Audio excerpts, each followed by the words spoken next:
আসসালামু আলাইকুম বন্ধুরা, কেমন আছেন? আশা করি সবাই ভালো আছেন।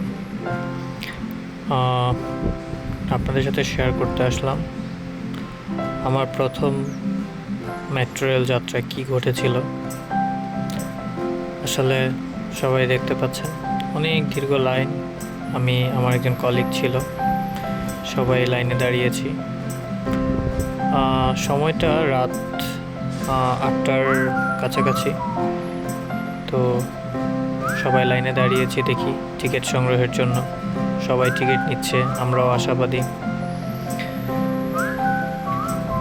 কিন্তু দুঃখজনক বিষয়, দীর্ঘ লাইন শেষ করে এসে যদি এই মেসেজটি আমার সামনে চলে আসে,